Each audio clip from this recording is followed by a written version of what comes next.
ক্রিকেটের জন্য আজ খুব বড় একটা দিন, হিস্টোরিক্যাল একটা দিন। আপনার আজকের দিনটা ইতিহাসের পাতায় লেখা থাকবে। আপনার ২১ বছর পর আপনার অস্ট্রেলিয়া বাংলাদেশে এসে সিরিজ হেরেছে। লাস্ট বাংলাদেশ আপনার অস্ট্রেলিয়াকে ২১ বছর আগে হারিয়েছিল। লাস্ট ওডিআইতে একটা ম্যাচ হারিয়েছিল, সেটা আপনার সম্ভবত কার্ডিফ পাকিস্তানে। তো বাংলাদেশের জন্য এটা একটা হিস্টোরি দিন। আপনাদের এটা আমি বলে বোঝাতে পারবো না। এই মোমেন্টটা অস্ট্রেলিয়ানদের যে আপনার অহংকার ছিল, আপনার বাংলাদেশকে নিয়ে যে তুচ্ছতা ছিল সেগুলো সব জবাব আজকে আমাদের প্লেয়াররা দিয়েছে।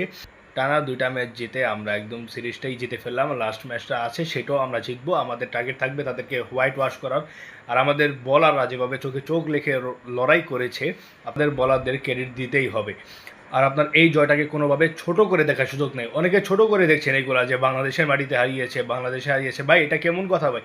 বাংলাদেশ হোক আর যেখানে মন সেখানেও ন্যাশনাল খেলায় যেরকম পিচ ডিমান্ড করছে, ওই লেভেলের পিচই তো আমরা বানাচ্ছি, ওই লেভেলের পিচই তো বাংলাদেশ বানাচ্ছে। আপনার পেস বোলিং পিচ বানিয়েছে। আপনারা দেখবেন যে ওইখানে কোনো স্পিনারদের জন্য কোনো সহায়তা নেই, যা করবে সব পেস বলারই। আপনি আজকেও দেখেছেন আপনার অস্ট্রেলিয়ার পেস বলারই উইকেট নিয়েছে, বাংলাদেশের পেস বলার উইকেট নিয়েছে। শুধু তানভীর 2টা উইকেট নিয়েছে, আর রেনশো মনে হয় 2টা উইকেট নিয়েছে। তো এখানে স্পিনারদের জন্য ওই লেভেলের কোনো সাহায্য নাই, যা কিছু আছে সব আপনার পেস বলারদের জন্য। তো এটাকে ছোট করে দেখার কোনো সুযোগ নেই, কোনো অজুহাত দেওয়ার কোনো সুযোগ নেই। তো আপনারা এই বাংলাদেশের পারফরমেন্সের পর আপনারা কেমন ফিল করছেন, আপনাদের কেমন লেগেছে, আপনারা আপনাদের মন্তব্য মতামত কমেন্ট বক্সে জানিয়ে দিতে পারেন।